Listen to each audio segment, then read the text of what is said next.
All right, so we get this question all the time.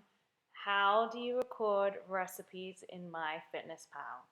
And how do you figure out the servings and all that jazz? So I'm going to run through this with you guys on my computer and show you how we can make this easy and how you can enjoy some of those home cooked recipes that you love to make, some of those treats. So here we go. I'm in MyFitnessPal. I'm in my food section, and you can see here we've got these little tabs along the top here.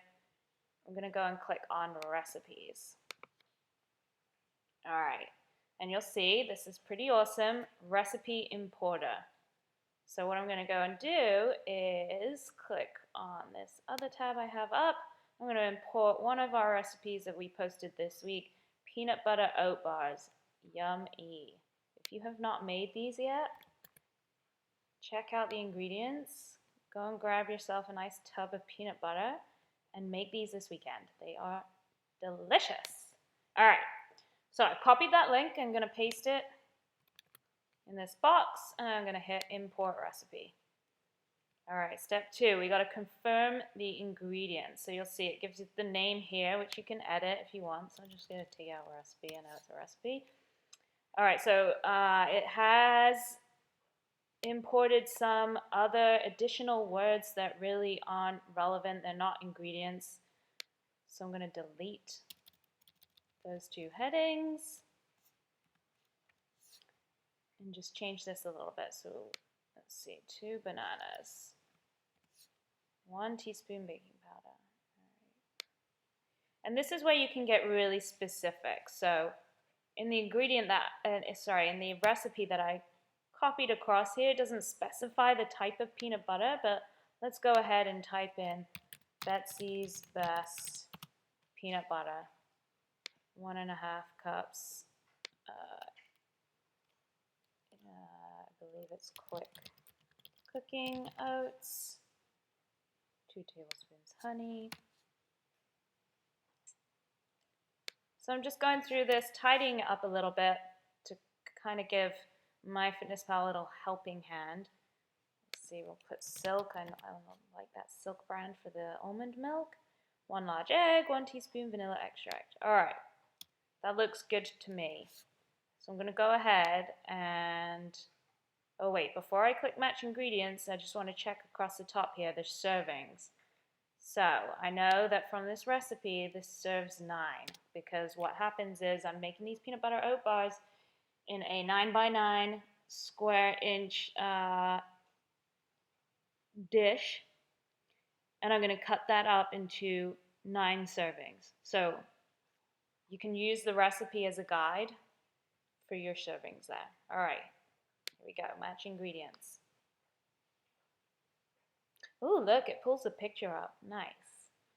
Okay, 1 left, 1 unmatched ingredient. So now I'm going to go through and just double check that it's got everything in here correctly. So I would go in, check the bananas. So if you're doing this yourself and you actually want to be really specific, you've weighed out your bananas that you're going to mash up, you could do edit quantity. And you can see there's some serving sizes here. It says medium, small, large. You can even get more specific than this. You could replace this item. Just search for banana, and let's see if we can pull up a quantity or a banana that comes up with grams. So there's 100 grams, 1 gram. So cool. So I can click 1 gram, and if I've weighed my bananas, I'll say, okay, actually it was 200 grams. Cool. So I would just go through and change all of this up, get it as specific as possible. They weren't able to find Betsy's Best. Let's see if we can try again. I know it's in here because I used it the other day. There we go. Cashew butter, that is delicious. All right, here we go. Let's see, 2 tablespoons, and it's 2 of those for a 1/4 cup.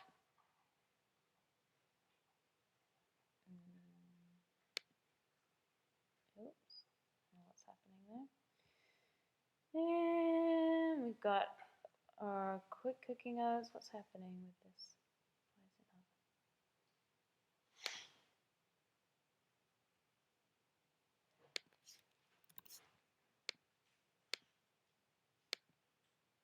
not? Ugh.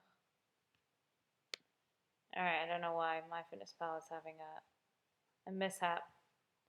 But anyway, you get the idea. So I will go through the rest of the list to make sure everything's all accurate, and then I would simply hit save. So really simple. And then you can see it's in your recipe box. You can go ahead and click on it anytime you want. You can log it. It gives you the calories here, and then it gives you the nutrition breakdown. So you can see something weird was happening then with my MyFitnessPal, and it decided to record peanut butter 4 times or 3 times. So I will go and edit the recipe and just tidy that up. But anyway, this gives you an idea of how to record the recipe. It's pretty simple. Got it split into 9. You can see I made 9 servings. Oh, I don't know what happened to that middle one. I think Jason probably ate it. Pretty simple. I will go ahead and do this as well from my phone, just to prove that I can do it from my phone too. This may actually be a challenge for me. But I hope this shows you how simple it is to incorporate ingredients. Actually, let's go back before I sign off, and let's go to recipes and just show you that you can also do a manual import or just manually add ingredients for yourself. So perhaps this isn't a recipe from your web from a website, but it might be. Jay, what's something you cook for me? He's gonna say, something I might make. Peanut butter banana bagel. Something I might make with multiple ingredients. Yeah, but for example, like this is a good place where you can create your meals as well. But for a recipe, let's say your mom's, I don't know, lasagna or. We can do lasagna. All right, lasagna. And let's say, and off the top of my head, let's say it would cut down into 1 serving. 1 serving, maybe for you. Let's say serves 4. And then you would just go ahead and type in all the ingredients that your mom usually uses, or you can ask your mom, hey, could you write down the list of all the ingredients that you put in the lasagna? And it'll be the pasta sheets. I don't even know what they're called. It's been so long. And what? Marinara. Ground beef. Etc. Etc. What is it? Tinned tomatoes. Tomato paste. This is really testing my knowledge in what goes into lasagna right now. It's been so long since I made one. Maybe some mozzarella. I'm starting to get hungry. Anyone else? Any other veggies that you put in there. But you get the gist, right? It's really simple. You just type it all in, match ingredients, and then you go ahead, tidy it all up, put in the specific quantities, and then you'll wind up with that nice nutritional breakdown like we had before. Super easy. If you have any questions, comment below, and we'll try to make it even more simple. But hopefully that explains any questions people have about adding recipes and accounting for servings. Cool.